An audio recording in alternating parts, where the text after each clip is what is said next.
Good evening, everyone. I'm Megyn Kelly. Welcome to our Kelly File special on Bill Ayers, a man who admits to bombing this country repeatedly. The State Department, the Pentagon, the U.S. Capitol, among other crimes during the 1970s. And he got away scot-free. Because this is America, he wound up as a college professor who even helped a president launch his political career. Over the years, Mr. Ayers managed to redefine himself, not as a domestic terrorist, but as a revolutionary, a kid who merely vandalized, not one who inspired murder. He is a man who took chances with other people's lives and took every chance to dodge the tough questions until one day he agreed to come to Fox News and sit down with yours truly. Barack Obama and domestic terrorist Bill Ayers, friends. They've worked together for years, but Obama tries to hide it. Why? He was one of the most controversial figures of Barack Obama's 2008 presidential campaign. Our opponent is someone who sees America as imperfect enough to pal around with terrorists who targeted their own country. The notion that somehow, as a consequence of me knowing somebody who engaged in detestable acts 40 years ago when I was 8 years old, somehow reflects on me and my values doesn't make much sense. A man everyone wanted to talk to, but whose silence was deafening. What's your relationship with Barack Obama, Mr. Ayers? Bill Ayers, friend of the man who would be president, and an unrepentant terrorist whose group bombed America over and over again. Let's remember that what you call a violent past, that was at a time when thousands of people were being murdered by our government every month. And those of us who fought to end that war were actually on the right side. The son of a prominent Illinois businessman, Ayers came of age in the 1960s, drawn to the civil disobedience of the day and deeply offended by the Vietnam War. We will build a revolutionary youth movement capable of actively engaging in the war against the imperialists. We will escalate our attacks until imperialism is defeated in Vietnam. In 1965, at age 20, he joined the left-wing Students for a Democratic Society, or SDS. Is there any communists back here?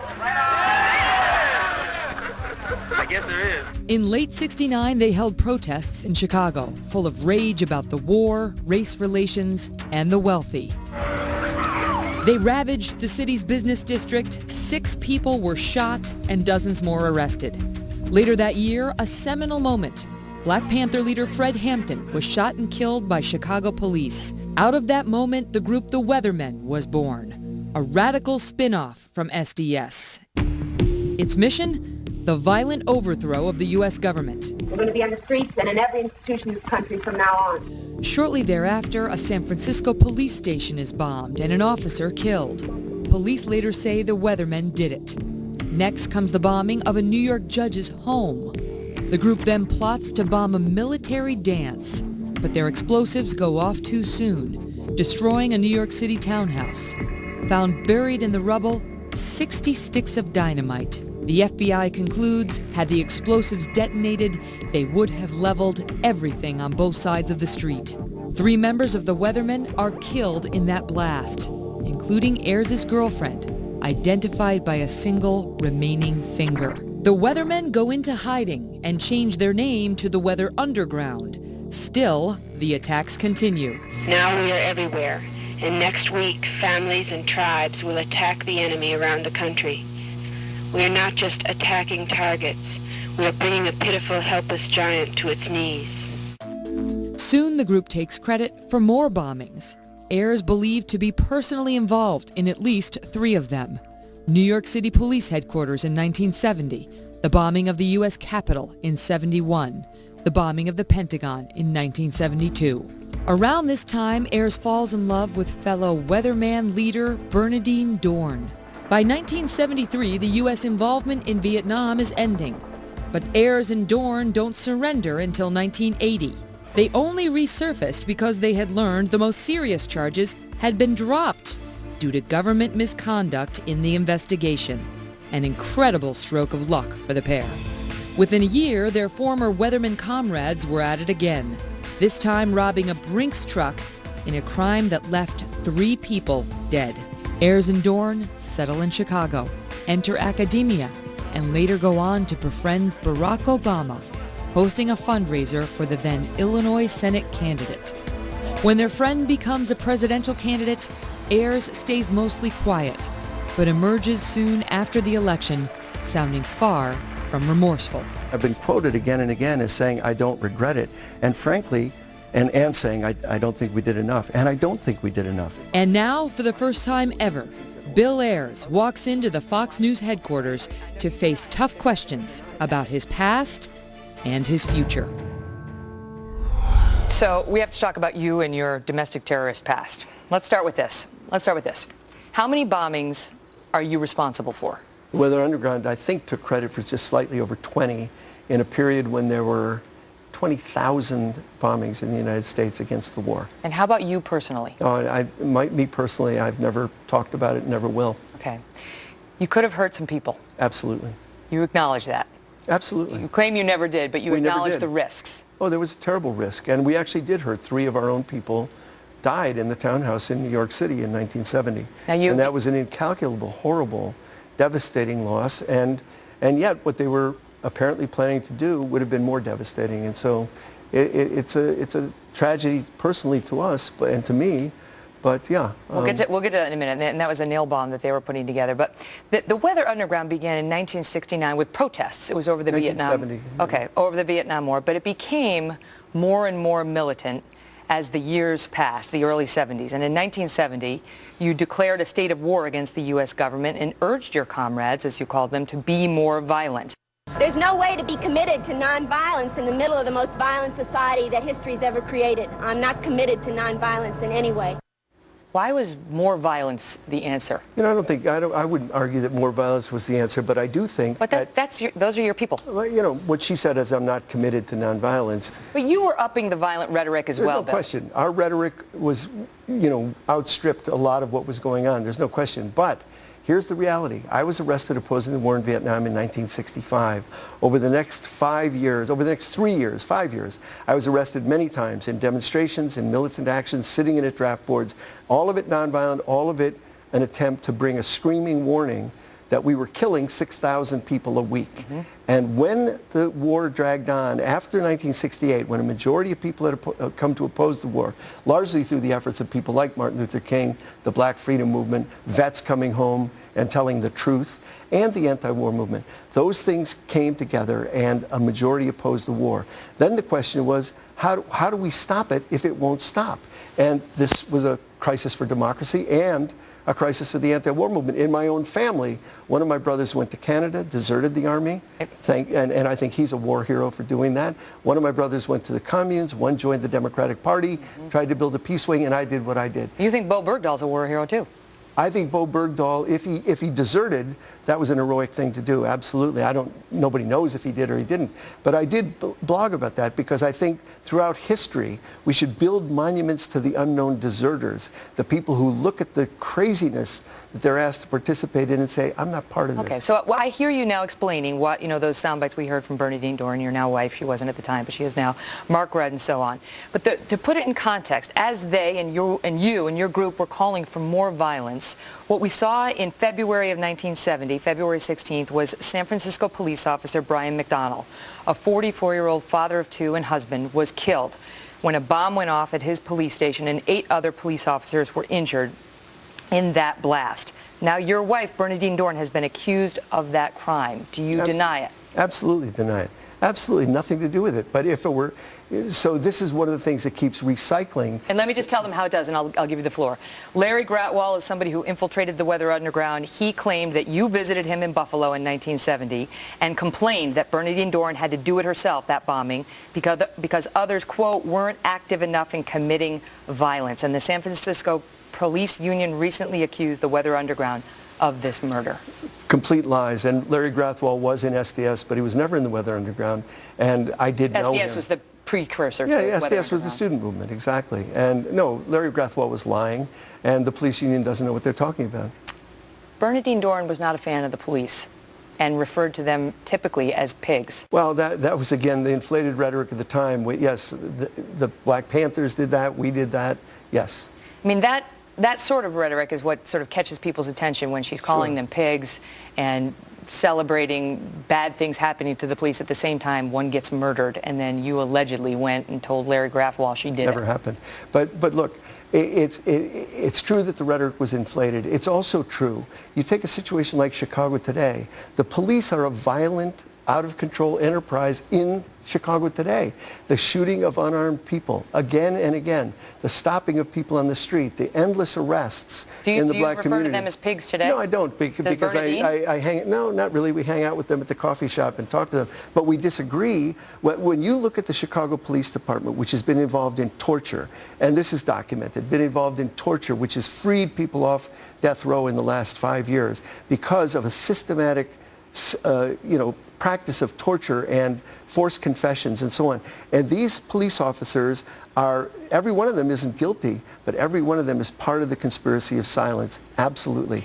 5 days after that San Francisco bombing that took the life of Officer Brian McDonnell, the Weather Underground bombed John Murtaugh's home. John Murtaugh was... That's also not true. It's not true? No, it's not true. Judge Murtaugh was a trial court judge in New York State who was hearing a case involving the Panther 21, and your group objected to the way he was handling that case, and well, you we were came supporting out... the Panther 21, there's no question. That's right, and then his home got firebombed in the middle of the night. He had a 9-year-old boy in there named John who has been very public about this bombing. In your book with Bernadine, you quote the Weather Underground communique, and you say as follows, and I'm quoting now, 2 weeks before the townhouse explosion, which is a different bomb, 4 members of this group had firebombed Judge Murtaugh's house in New York as an action to support the Panther 21, whose trial was just beginning. To many people, this was a very good action. Within that group, however, the feeling developed that because this action had not done anything to hurt the pigs materially, it wasn't very important. I didn't write that. It's in your book. Which book? It's your book with Bernadine. It's on the board right there. Who will put it? Racecourse. It's from one of your communiques. It's not my communique. That was an it's your autonomous wife's. group. No, I think it was an autonomous group. I'm quite sure. No, it's your wife's. And not only that, but a former Weatherground member, Kathy Wilkinson, further offered her own recitation of what happened, and she claims that the Weather Underground, while she was in it, perpetrated that crime. She may have claimed it, but that's not true to my knowledge. So she wasn't telling the truth either. I don't think so. John Murtaugh also believes that you, the Weather Underground, perpetrated that crime, and he's been on Fox News a few times. When I was hosting an afternoon show, he came on and he said the following. I want to give you the chance to respond. You're a 9-year-old little boy asleep in your bed, and what happens? Actually, early in the morning of Washington's birthday, 4 bombs went off. 2 in the front of the house. There were 2 in the front that went off. There were bombs that they had placed under the gas tank of our car in the back of the house. The first 2 went off. The notion that Bill Ayers and the Weather Underground were about property damage, to make it sound like they were egging cars on Halloween night, is absurd. As far as I'm concerned, Kathy Boudin, Bill Ayers, Bernadine Dorn, and every one of them have blood dripping from their hands. Not true. It was always property damage in our activities, always. And so it's just not true. But one of the things do you deny that Terry Robbins was responsible for that bombing? Because he was part of the Weather Underground. I have no idea if he was. Very close. We were very close, but he was in New York. I have no idea if he was, but I don't think he was. But he's gone, and so we don't know. He's one of the guys who blew himself up. That's exactly right. But you know, one of the things I think is interesting about these activities of 40 years ago, I don't think it's bad to kind of stir through them and try to understand them. You've written about them extensively. And I've written about them myself, absolutely. I don't think there's anything wrong with that. But I think it would be fair and balanced to also look at the violence that was and is going on, perpetrated by the government, by the official agencies and organs of the government. Well, let me just tell you what I hear when I hear that. I hear you saying, you sound like, with respect, Osama bin Laden. What?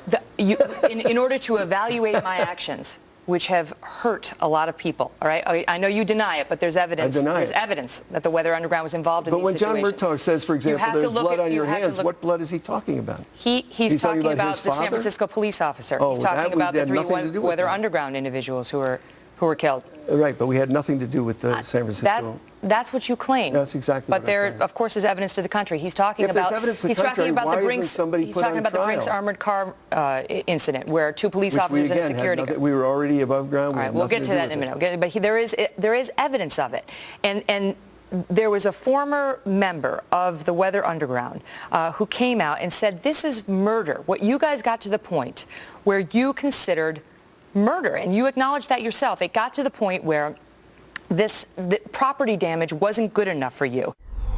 Still ahead, Ayers reacts to evidence that the Weather Underground went way beyond vandalism, including accusations from former members of his own group. Watch how that goes next.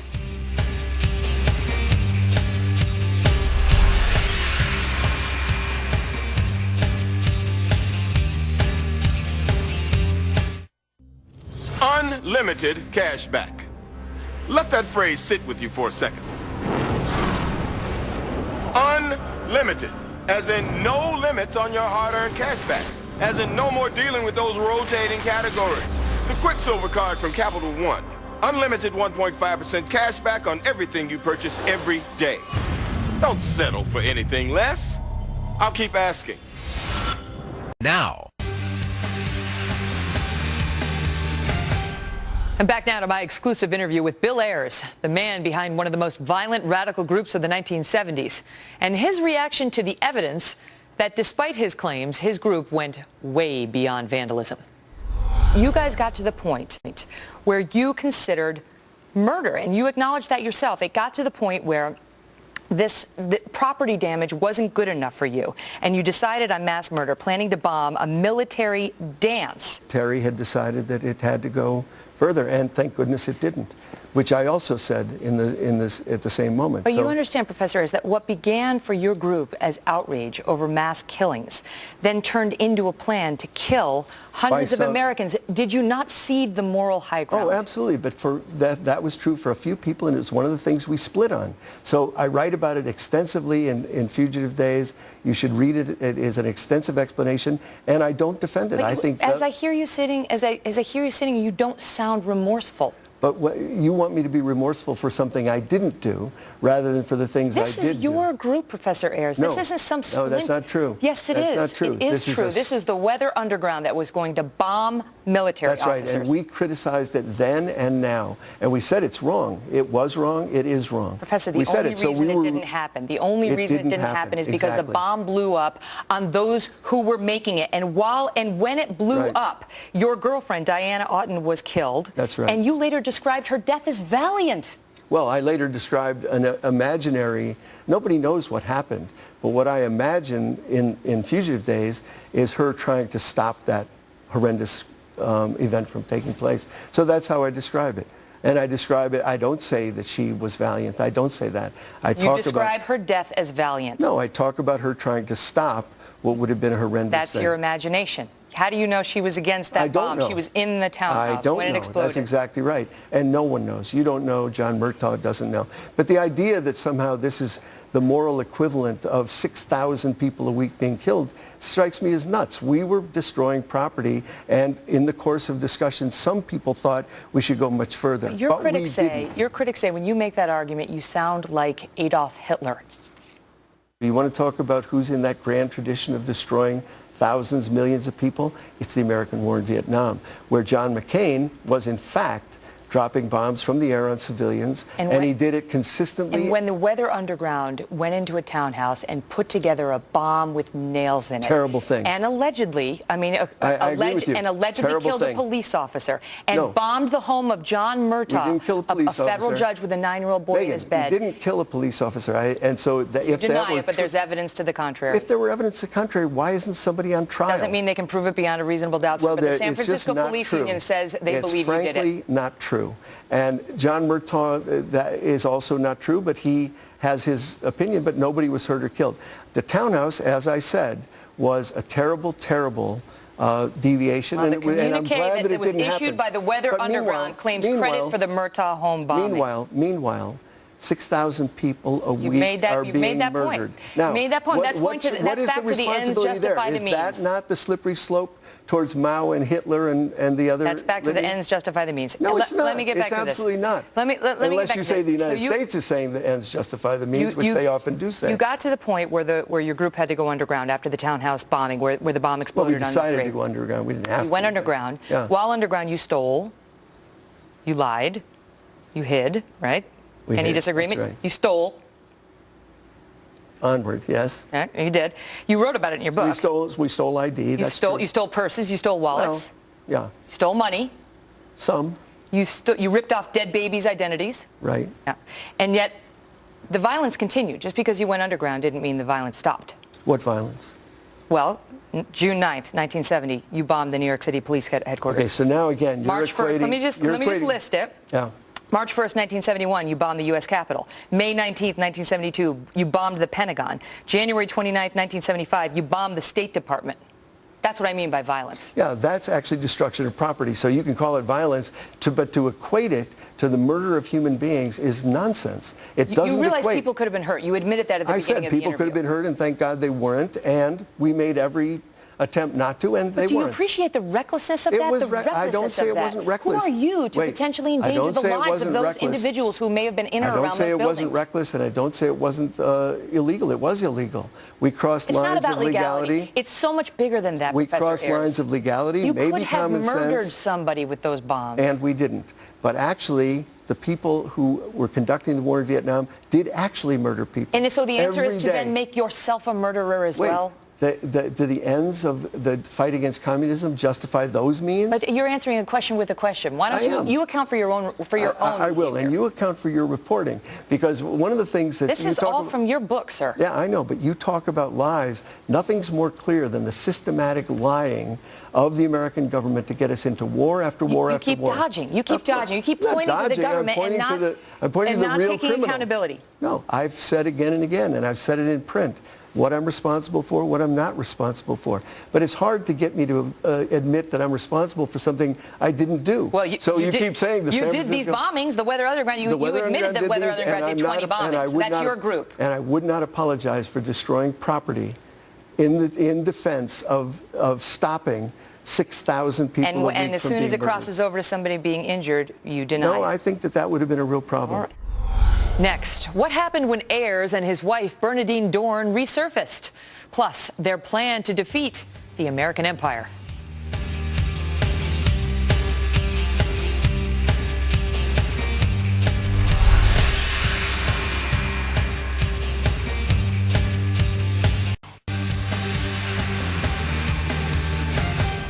And welcome back to our Kelly Files special. Bill Ayers, the founder of the radical Weather Underground, admits that his group bombed 20 targets, including the Pentagon, the U.S. Capitol, and the State Department. All he says to protest the Vietnam War and other left-wing causes of the 70s. Afraid to face the consequences of their actions, Ayers and Dorn went underground in 1970 and didn't resurface for 10 years. In 1980, you and Bernadine Dorn resurfaced, and when she turned herself in, Bernadine Dorn promised to spend her energy organizing to defeat the American empire. You say that you had resolved by that point not to hurt anybody, but that your comrades did not apparently get the "Let's be more peaceful" memo. I say this because Kathy Wilkerson, she was a member of the Weather Underground, correct? She was with us underground, but right. She wrote after the fact, and I quote, "The process by which weather leaders change from the language of glorifying violence in January 1970 to moderation was invisible to almost all weather members. Certainly the assumption of most was that a plan to build a clandestine fighting force was full steam ahead. If, as Ayers says, things were different in the West, most participants did not know this." What did you do to communicate to the people in your group? I don't agree with Kathy, and so I don't know what to say about it. I mean, we were a loose organization. We were not a disciplined organization, but we changed dramatically in 1970. There's no question. But do you take responsibility? Do you take I read the communique, which said you bombed the Murtaugh house. Well, there are many communiques, and including after the townhouse explaining the change of direction. Not the townhouse. It said you bombed the Murtaughs, which you now are denying on this set. Yeah. Do you take responsibility for riling people up with your incendiary rhetoric and then setting them upon the American public with a commitment to violence? No. We did not set ourselves upon the American public. Where did we set ourselves upon the American public? You were calling for more violence. You were riling your own people up. Kathy Wilkerson's talking about how if there was some decision not to get more peaceful, it was not communicated to the troops. You were the leadership. No, riling up, the people who riled up the response that they got over the 5 years in the early 1970s was the government itself, riling us up through a genocidal murder. It wasn't Bill Ayers. No, I absolutely thought that we should do more, we should be more effective, and I have a lot of criticisms. That meant more violence. It didn't always mean more violence. But it did sometimes. No, you're using violence in a conflated way. No, it did mean the destruction of property. You want these 20-year-olds to understand your nuanced principles of, I meant militancy. I didn't mean let's go, and I want to bomb property, but I don't want to kill people, and I can trust all these people to follow my edicts. Throughout the left at that time, the Catholic left, the Berrigans, people were destroying property again and again and again, and it was a good thing. Once again, you go to somebody else. We should have destroyed more property. I'm talking to you about you. I know. When other people do bad things, we hold them accountable. I understand. Today, I have you at the table. I understand, and I'm saying we should have done more to stop that genocidal war, and that included destroying more property. Absolutely. So your argument in response to my questions about what you did to tamp down the violence was we should have done more to amp it up. We should have done more to stop the war, and that means being more effective on every level, including destroying more draft boards, destroying more draft files, hammering on nuclear warheads, which we all did. We did all of that. I feel that the audience now has a feeling for where you were at this point in your mind. But so this is when you've resurfaced from being underground. And within a year of that, October 20th, 1981, was a triple homicide. David Gilbert of the Weather Underground, Kathy Boudin, Weather Underground, and Judy Clark, Weather Underground, partnered with the Black Liberation Army. They killed 2 cops, Edward O'Grady and Waverly Brown, along with a security guard named Peter Page. You were very close with Gilbert and Boudin. Still am. I know it. Kathy Boudin learned some of her very criminal tactics while she was with the Weather Underground. She was in the townhouse that exploded when that bomb went off, wasn't she? You adopted her child because she and her husband were going to jail. That's absolutely He's still in jail for life sentence for murdering 2 cops and a security guard. She was his biological father, that's right. And she got out after 20 years because she pleaded guilty. There's no question she did it. She pled guilty, absolutely. And she paid her, she paid the price for that, and it was a terrible, dreadful, miscalibrated, horrible action, and they paid the price. So you don't see her as valiant, too? I don't think what they did was valiant. She's a wonderful person, but no, I don't think what they did was great. And you don't think that what they did had anything to do with what they learned or heard while in the Weather Underground? Absolutely not. It was a different time and a different moment. And now they're saying you had nothing to do with? Absolutely not. But we did have to do with adopting their son and raising him to the wonderful person he is today. That was part of what we did, yeah. And your wife, Bernadine Dorn, was asked to cooperate in that investigation in 1982. Right. She refused. Absolutely. She spent 7 months in jail because she refused to help the police in their investigation. Well, she refused to speak to a grand jury. That's quite different. Why would she do that, sir? Why would she do that? Because a grand jury is a star chamber that takes you behind closed doors without the benefit of a lawyer and asks you to speak to what does she have to U.S. hide? Attorney. Well, now wait, if they pulled you in and said, Megan, we want to talk to you about a bunch of stuff, Bill O'Reilly mainly, if you don't have anything to hide, please tell us everything. You know what I would say, Professor Ayers? No way. You know what I'd say? You'd say no way. 2 cops are dead, and so is a security guard, and I will help the government put whoever did it behind bars. Absolutely yes, not. I would, sir. No, but that's not what they said. They said, we're not going to show you the evidence. We're not going to say whether you're a target of this. All we're going to do is ask you a bunch of questions. Professor Ayers, 9 children lost their fathers that day. I agree with you. Why didn't your wife help? I agree with you. I think it was a terrible, terrible crime. So you can't, that's not what we're disagreeing about. Grand juries are a terrible overreach of the U.S. government. Terrible. And they should be resisted. And everybody who thinks about it has resisted them. I mean, they were used against Monica Lewinsky. They were used against, many, many people. And they should be resisted. The question is whether your wife, Bernadine Dorn, felt as she did in 1970 when she seemed perfectly fine with murder. She said about the Charles Manson murders of a pregnant woman and 6 others, quote, offing those rich pigs with their own forks and knives and then eating a meal in the same room, far out. The weathermen dig Charles Manson. This is your sweetheart? No. This is your soulmate? This is not. This is nonsense. And this is something, again, that gets recirculated. Do you deny she said it? Absolutely. What she said was American culture is so obsessed with the craziness, and it still goes on today. That's not how the New York Times reported it. The New York Times reported it exactly as I put it on the board. Did they lie too? The New York Times? They lie daily. Are you kidding? So they lied. Don't they, Dinesh? And seriously. The communiques lied. I mean, there's a long list of people who have told terrible lies about the Weather Underground.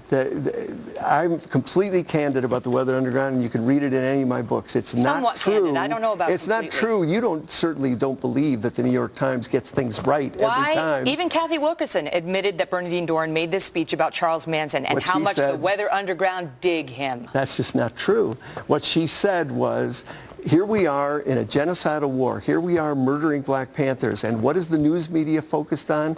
This crazy guy who, stuck a fork in somebody, and she was mocking it, and it was reported as if she were supporting him. She doesn't support him. But it doesn't matter. It's an endless echo chamber that you help perpetuate. Is it true that the Weather Underground had a serious discussion before it went underground about whether they should kill all white babies? No. As a University of Arizona professor claims, here he is.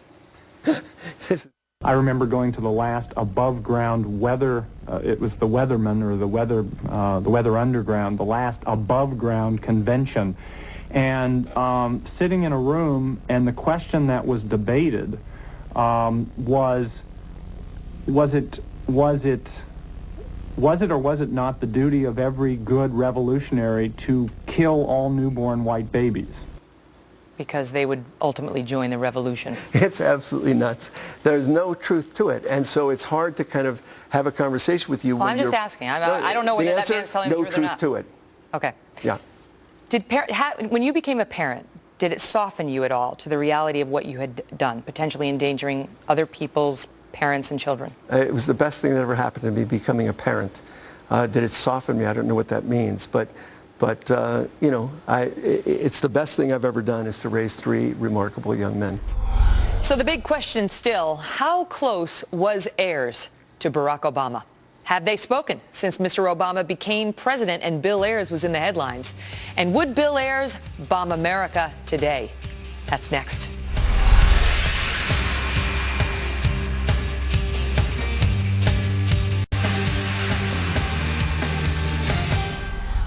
Welcome back. As we said at the beginning, Bill Ayers was able to reinvent himself, landing a prestigious college job and ultimately helping launch the political career of our current president. Here's that part of our interview.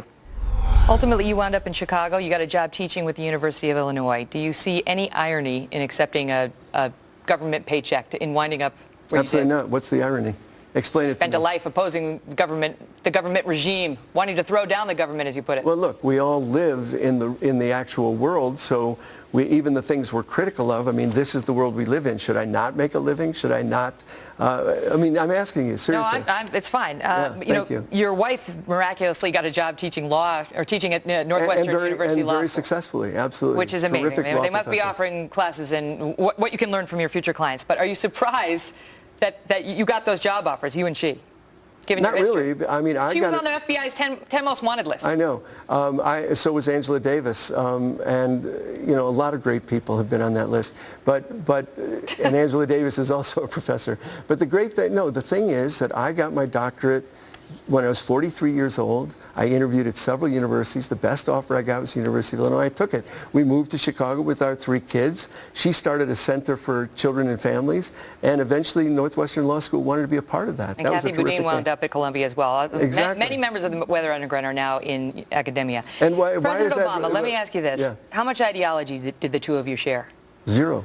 Good friends, not good friends? I knew him as well as he knew 10,000 other people. And today I wish I knew him much better, and I wish he'd listened to me. Did he ever contact you once you became the story in his presidential race? Absolutely not. You haven't and I spoken to didn't him? contact him. The entire time he's been president, you Never. haven't been in contact with him? No, although I wish I were, because I have a lot of advice for him.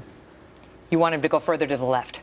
Oh, I want him to stop droning people. I want him to close Guantanamo. I want him to, universal health care. Don't you think we deserve universal health care? Seriously.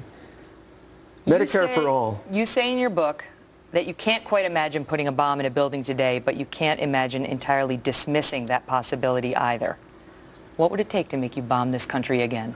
Well, you're taking that sentence in a funny way, but what I'm saying is, it seems so long ago. What I'm saying in that passage is, it seems so long ago and so far away, like another world. On the other hand, as violent and nuts as we can be as a country, I can't completely say no, I would never ever rise up in opposition in a very militant and serious way. I can't say I wouldn't. I doubt it. I'm 70 years old, so it's unlikely. But I think that I wanted to say there exactly what Bernadine said on tape, which is, no, I'm not committed to nonviolence as an ideology, and frankly, neither are you, because we live in the most violent society around, and we commit war crimes day in and day out, and often as a matter of policy, and yet that seems perfectly fine with you. Bill Ayers, thank you for being here. Thank you, Megan. Up next, the final part of my exclusive sit-down with Bill Ayers as the professor and conservative filmmaker Dinesh D'Souza debate American exceptionalism.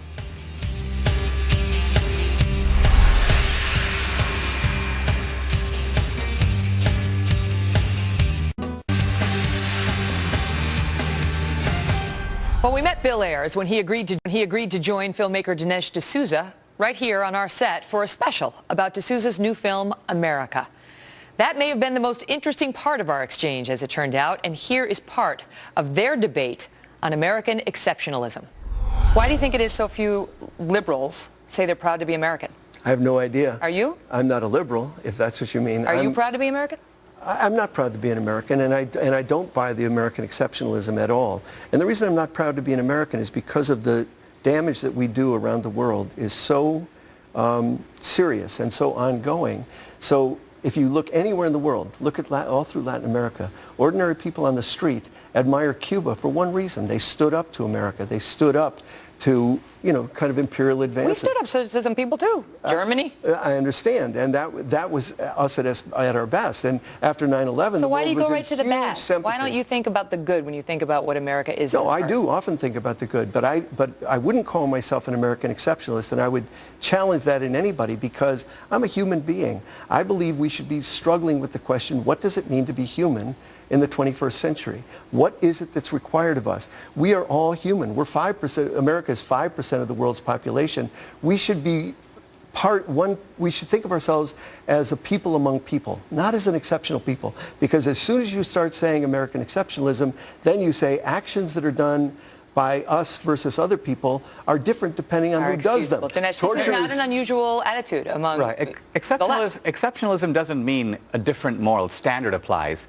By and large, foreigners who come to America, going all the way back to Tocqueville, I've grown up in a different culture. I know America is exceptional because I see things in America that you wouldn't see anywhere else in the world. Right now, if you took the power that America has as the world's sole superpower and you gave it to Russia or you gave it to China, they would use it far more expansively, more brutally, and more to gain themselves. America is benign in the way it exercises its power.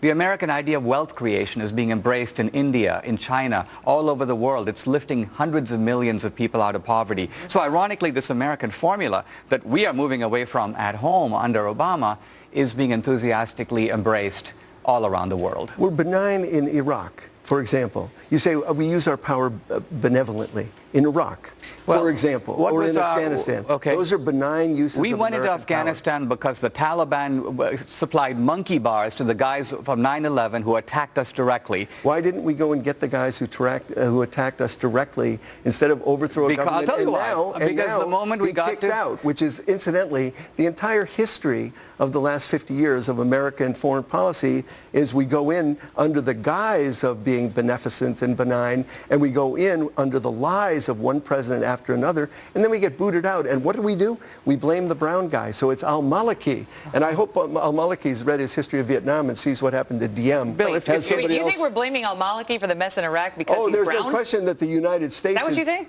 I think that we always blame our clients. That's what I'm saying. So the United States... That's a generalization. Do you think we're blaming al-Maliki for the mess in Iraq because he's brown? I think we blame our clients, and our clients happen to be brown. So Diem, I hope al-Maliki's read about Vietnam. Diem got a bullet in the head from Kennedy.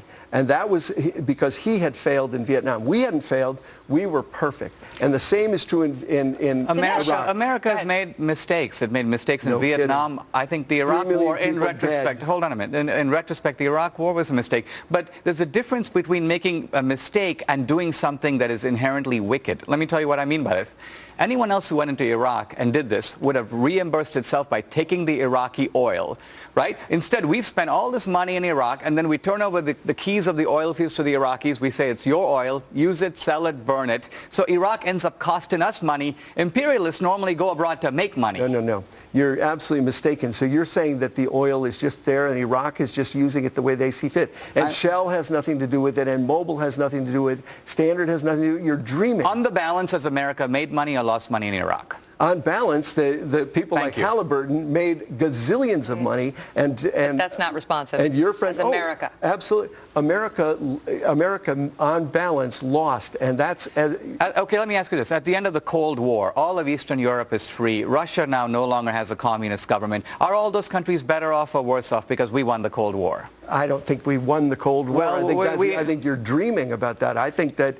Was it a good thing? Well, I think the end of authoritarian governments is always a good thing, but I also think that this notion that somehow we go out in our beneficence, spend $1 trillion a year on military budgets, have 150 military bases circling the globe, those are not for beneficent purposes.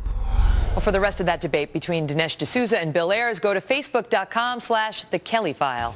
Like the page, leave a comment to tell us what you think, and we will be right back.